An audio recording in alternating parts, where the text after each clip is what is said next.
Hello anime lovers. तो आज हम एक्सप्लेन करेंगे डीमन स्लेयर के सीजन 3 के लास्ट एपिसोड 11 को।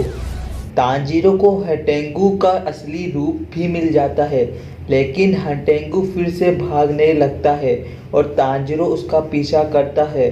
अब गेन्या पेड़ उखाड़कर उस डीमन पर फेंकता है, पर इससे वो बच निकलता है। अब नेजुको उछलकर उस पर पंजा मारती है, लेकिन हटेंगू उससे भी बच जाता है। अब वो और तेज भागने लगता है। तांजीरो कहता है, ऐसे तो हम उसे कभी नहीं पकड़ पाएंगे। और भागते भागते तांजीरो के पैर दुखने लगते हैं और उसे जेनेत्सु की कही बात याद आती है। जेनेत्सु ने बताया था, वो थंडर ब्रीथिंग करते समय पूरा फोकस अपने पैरों पर रखता है। टोटल कंसंट्रेशन की हेल्प से वो अपने मसल्स के हर फाइबर को काबू में कर सकते हैं, ऐसा उसके मास्टर कहा करते थे। अब तांजीरो भी अपना सारा फोकस सिर्फ एक पैर पर करता है और फिर एक ही छलांग लगाकर बिजली की तेजी से डीमन तक पहुंच जाता है। तांजीरो बिना वक्त गवाए उसकी गर्दन काटने की कोशिश करता है, पर हटेंगू रोते हुए कहता है, मुझ पर दया करो। और इतना कहते ही हटेंगू का शरीर साइज में बढ़ जाता है और वो दोनों हाथों से तांजीरो का मुंह पकड़ते हुए कहता है कि कमजोर को परेशान मत करो। फिर वो जोरों से तांजीरो का सर कुचलने लगता है। केन्या तांजीरो को हटेंगू के पंजों से छुड़ाने की कोशिश करता है। अब डीमन दोनों पर सोनिक ब्लास्ट अटैक करने लगता है, पर तभी नेजुको डीमन पर अपना ब्लड गिरा कर उसे जला देती है। फिर गेन्या डीमन के दोनों हाथ उखाड़कर तांजीरो को आजाद करवा देता है, लेकिन नेजुको की आग से डर जाता है क्योंकि उसने डीमन का हिस्सा खाया था और उसमें भी आग लग जाती है। तांजीरो डीमन की गर्दन फिर से काटने लगता है। फिर डीमन तांजीरो को लेकर पहाड़ी से नीचे कूद जाता है, जिसे बचाने में नेजुको भी उनके पीछे चली जाती है और नीचे गिरने के बाद नेजुको भी बेहोश हो जाती है और हटेंगू तुरंत उठकर भागने लगता है और उसकी गर्दन में अभी भी तांजीरो की तलवार फंसी हुई थी।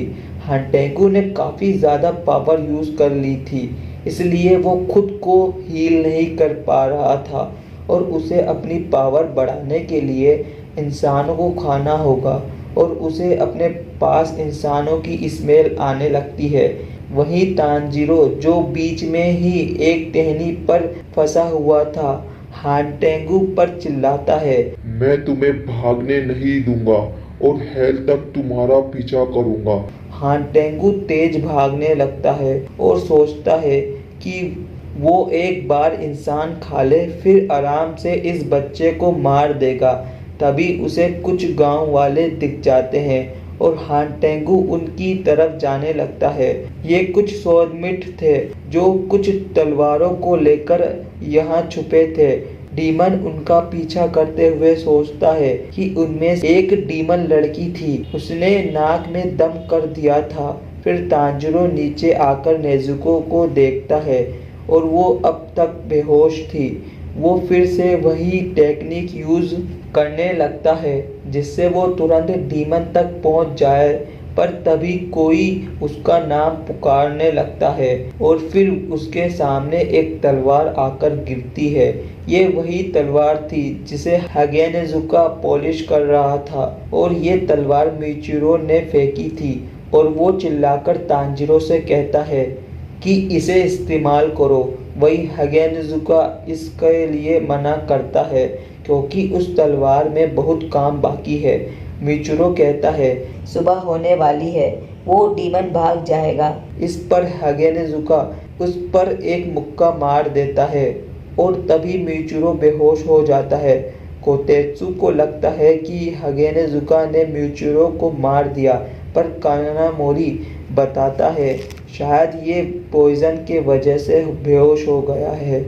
मिचिरो के सपने में हम बहुत सारे डीमन स्लेयर को देखते हैं और मिचिरो कहता है, उस तलवार में हम सब की भावनाएं जुड़ी है।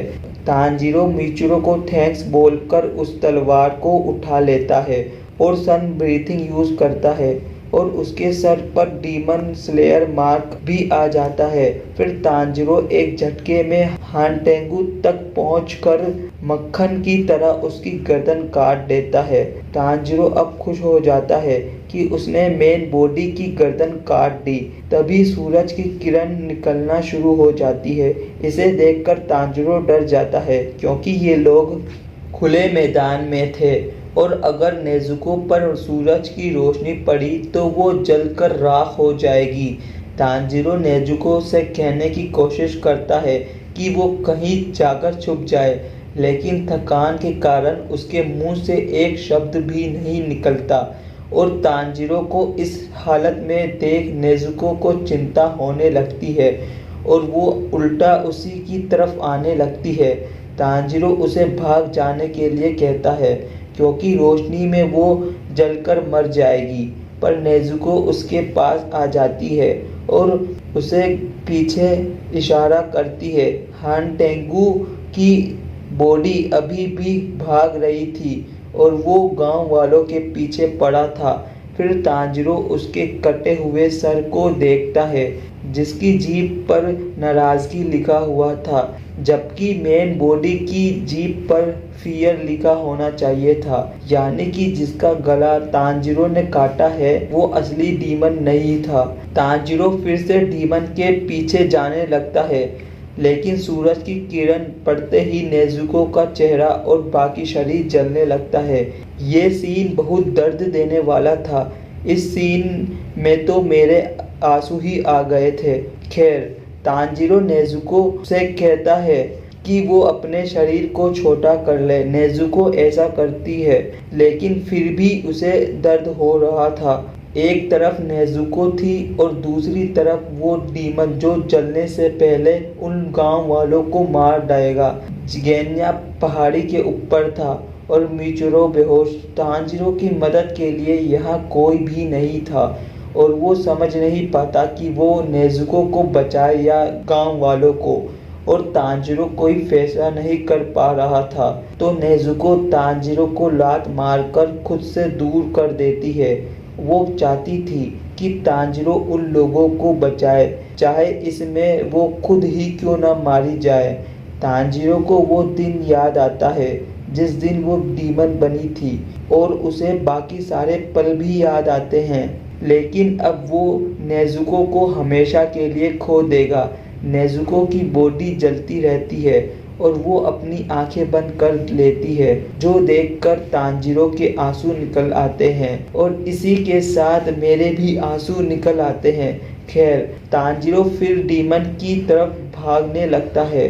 उसे सेंट से पता चल रहा था कि मेन बॉडी भी यहीं कहीं है। वो और फोकस करने के बाद पता लगा लेता है कि डीमन हानटेंगू की बड़ी सी बॉडी के दिल में छुपा बैठा है और तांजीरो उस शरीर को बीच में से काट देता है, जिससे हानटेंगू बाहर आ जाता है और तांजीरो आखिरकार असली हानटेंगू की गर्दन काटने लगता है। इसके बाद हमें हानटेंगू की मेमोरीज दिखाई जाती है जब वो इंसान हुआ करता था। एक आदमी हानटेंगू पर चोरी करने पर चिल्ला रहा था, वो भी अच्छे इंसान के यहाँ। वो आदमी अंधा था और हानटेंगू भी अंधा होने का नाटक कर रहा था, लेकिन उसे चोरी करने की गंदी आदत थी। इसमें हानटेंगू कहता है कि उसकी कोई गलती नहीं है, बल्कि उसके हाथों की है। वो आदमी फिर भी हानटेंगू की रिपोर्ट कराने जाने लगता है और हानटेंगू उस आदमी की चाकू मारकर हत्या कर देता है। कुछ देर में हानटेंगू को पकड़कर मजिस्ट्रेट के पास लाया जाता है, जो कहता है कि हानटेंगू को चोरी और मर्डर के लिए कड़ी से कड़ी सजा दी जाएगी। हानटेंगू झूठ बोलता है कि वो ये सब नहीं कर सकता, उसकी तो आंखें ही नहीं है, पर मजिस्ट्रेट को तो पता था कि हानटेंगू देख सकता है, वरना वो उसी दिशा में कैसे बात कर रहा है जिसमें मजिस्ट्रेट बैठा है। हानटेंगू का झूठ पकड़ा जाता है और उसे फांसी की सजा सुनाई जाती है, लेकिन फांसी के एक दिन पहले मुजान हानटेंगू के पास आ जाता है और उसे डीमन बना देता है, जिसके बाद हानटेंगू मजिस्ट्रेट को ही मारने चला जाता है। मरने से पहले वो कहता है कि वो समय जरूर आएगा जब तुम अपने पापों की कीमत इस घटिया जिंदगी से चुका रहे होंगे। हानटेंगू सोचता है उसे ये सब क्यों दिख रहा है। फिर तांजीरो पूरी ताकत लगाकर हानटेंगू की गर्दन काट देता है और हानटेंगू का शरीर राख बनकर उड़ जाता है और तांजीरो वहीं बैठकर रोने लगता है और कहता है, वो जीत गया, लेकिन नेजुको मारी गई। अब तक तो उसकी हड्डियां भी राख बन गई होगी। तांजीरो सोचता है कि नेजुको को इंसान बनाने के लिए वो इतनी दूर तक आया था। वही हम किसी को तांजीरो की तरफ आते हुए देखते हैं। गांव वाले तांजीरो को पीछे देखने के लिए कहते हैं। वो देखता है कि ये नेजुको थी। सूरज की रोशनी में भी उसे कुछ नहीं हुआ था और वो बिल्कुल ठीक थी। साथ ही इतने दिनों बाद वो अपने मुंह से कुछ बोलती है। वो था गुड मॉर्निंग। तांजीरो खुशी से रोने लगता है और बाकी लोग उसे नेजुको तक ले जाते हैं और नेजुको बिल्कुल इंसानों की तरह तांजीरो से बात कर रही थी। अब तांजीरो उसे गले लगाकर रोने लगता है और गेन्या उन दोनों को देख मुस्कुराने लगता है। फिर तांजीरो काफ़ी थक जाने की वजह से बेहोश हो जाता है। अब कहानी कुछ देर पीछे जाती है जब मित्सुरी जोहाकुतुन से लड़ रही थी। वो उसके लकड़ी से बनाए मोस्टर से लड़ते लड़ते थक गई थी और एक ड्रैगन उसे अपने मुंह में भी भर लेता है, लेकिन तभी जोहाकुतेन और उसके ड्रैगन राख बनकर उड़ जाते हैं। मित्सुरी समझ जाती है कि तांजीरो ने ज़रूर मेन बॉडी का गला काट दिया होगा। दूसरी तरफ हम मुजान को देखते हैं जो एक बच्चे का रूप लेकर एक फैमिली में छुपा था। उसकी मदर और मेड रूम में उसके लिए चाय लेकर आती है और वो देखती है कि मुजान ने सारी किताबें कमरे में फैला रखी थी और मुजान को पता चल गया था कि नेजुको डीमन होने के बाद भी सूरज की रोशनी में जिंदा रह सकती है, जो कि आज तक किसी भी डीमन की बस की बात नहीं थी। और इस जानकारी के लिए वो हानटेंगू का शुक्रिया अदा करता है और उसकी मदर पूछती है कि क्या हुआ और इसी के साथ मुजान उनका सर काट देता है और मेड समझ नहीं पाती कि अभी क्या हुआ। अब मुजान कहता है, उस ब्लू स्पाइडर लिली ढूंढने की कोई जरूरत नहीं। हजारों सालों से वो लोगों को ना चाहते हुए भी डीमन बनाता आया है और इस डीमन लड़की ने, जो कि 12 किजुकी भी नहीं है, उसने सूरज पर जीत हासिल कर ली है। और अगर मुजान इस लड़की मतलब नेजुको को खा लेगा तो उसे भी सूरज की रोशनी में कुछ नहीं होगा, यानी मुजान के पास कोई कमजोरी नहीं रहेगी। इतना कहते हुए मुजान अपने असली रूप में आ जाता है। ये देख मेड चिल्लाने लगती है और मुजान उसे भी मार देता है और यहाँ से चला जाता है। अब हमें मुजान की बैक स्टोरी दिखाई जाती है।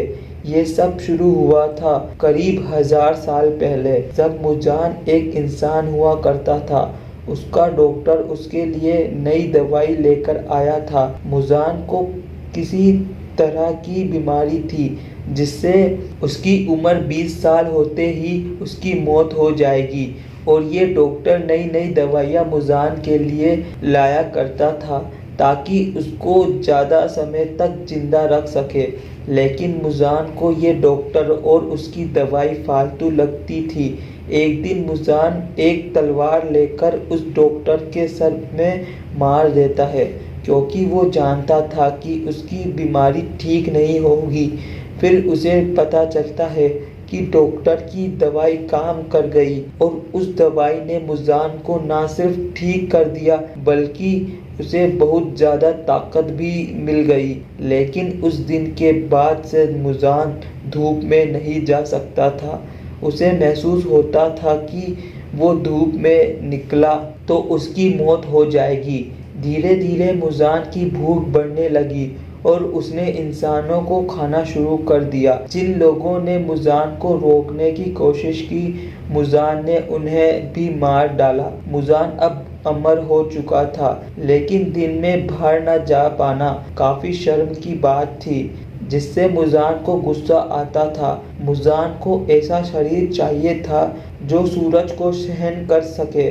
मुजान ने उस डॉक्टर के मेडिकल फॉर्मूलाज को भी चेक किया, लेकिन उसे नहीं पता कि ब्लू स्पाइडर लिली दवाई को कैसे बनाते हैं। शायद दवाई ब्लू कलर स्पाइडर लिली से बनती होगी, लेकिन मुजान को ये भी नहीं पता था कि ये फूल कहाँ उगता है। जिस डॉक्टर को ये पता था उसे मुजान मार चुका था। उसे फूल पूरे जापान में नहीं मिला। और सच में मुजान को अमर होने के लिए सिर्फ 2 चीज़ों की ज़रूरत है, ब्लू स्पाइडर लिली या कोई ऐसा जो सूरज की रोशनी सहन कर सके।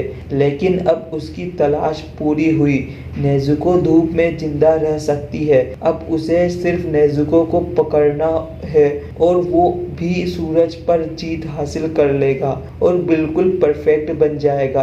कुछ देर बाद मिचिरो तांजीरो का हाल पूछता है, जो कि उसे तलवार देने के लिए शुक्रिया बोलता है। लेकिन मिचिरो सामने से तांजीरो को शुक्रिया अदा करता है, क्योंकि उसकी वजह से उसकी मेमोरीज लौट आई है। पर उसे एक बात समझ नहीं आती कि नेज़ुको धूप में जिंदा कैसे है। तभी हागेनेजुका यहाँ आ जाता है और गुस्से में आग बबूला होकर अपनी तलवार के बारे में पूछता है। तांजीरो उसे कहता है कि उसने उसे एक अपर रैंक को मारा है और उसे याद नहीं। तभी गांव वाला कहता है कि वो तलवार उसने उठा ली थी। हागेनेजुका को पता था कि तांजीरो ने फिर से तलवार तोड़ दी होगी और वो किसी की सुनने को तैयार नहीं था। अब नेज़ुको तांजीरो को लेकर भागने लगती है और हागेनेजुका उनका पीछा करता है। तभी मित्सुरी भी भागते हुए उनके पास आ जाती है और वो मिचिरो और गेन्या को गले लगाकर खुशी के मारे रोने लगती है, क्योंकि वो जीत गए थे और वो सब जिंदा भी थे। वहीं गेन्या का चेहरा शर्म से लाल हो जाता है। मित्सुरी ये देखकर चौंक जाती है कि सूरज की रोशनी से नेज़ुको को कुछ नहीं हो रहा और वो अब बात भी कर रही थी। ये जानकर वो बहुत खुश हो जाती है और नेज़ुको को गले लगाती है। तांजीरो बताता है कि भले ही नेज़ुको बोलने लगी हो, लेकिन उसका सींग और दांत अब भी डीमन जैसे हैं। पर वो खुश है कि नेज़ुको जिंदा है। इसके बाद हम तमायो की आवाज़ सुनते हैं। वो तांजीरो का शुक्रिया अदा करती है नेज़ुको और वेलकिजुकी का ब्लड भेजने के लिए। जिस आदमी को मुजान ने उस रात डीमन बनाया था वो अब ठीक हो गया है। नेज़ुको के ब्लड के वजह से उसे जिंदा रहने के लिए थोड़ा ब्लड पीना होगा, पर वो अब मुजान के कंट्रोल में नहीं है और कहती है नेज़ुको के ब्लड में कोई म्यूटेशन है जिससे ब्लड का कंपोजिशन बदलता रहता है। और वो हमेशा ये बात भी सोचती है कि नेज़ुको अपने बच्चे वाले रूप में ही क्यों रहती है। शायद उसके दिमाग में उससे ज़्यादा इम्पोर्टेंट कोई और भी चीज़ है। ये लेटर लिखने के बाद तमायो यूशिरो को बुलाती है और उसे चाचा मारू यानी उस बिल्ली को बुलाने को बोलती है जिसे तांजीरो ब्लड सैंपल दिया करता था। तमायो अपना लेटर इस बिल्ली के बैग में डाल देती है और फिर ये बिल्ली गायब होकर तांजीरो की ओर निकल पड़ती है। तमायो को ये भी लगता था कि नेज़ुको फ्यूचर में सूरज की रोशनी पर जीत हासिल कर लेगी। अगले दिन सभी लोग गांव को रिपेयर करने में लग जाते हैं। कोतेत्सु मुखिया को बताता है कि तांजीरो उन्हें गुड बाय बोलना चाहता है क्योंकि वो गांव से वापस जा रहा है। मुखिया तांजीरो को शुक्रिया अदा करता है इस गांव को बचाने के लिए। तांजीरो कहता है कि ये मैंने अकेले नहीं किया, इसमें सभी का हाथ है।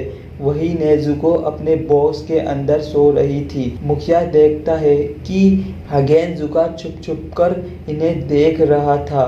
वो उसे अपने पास बुलाता है।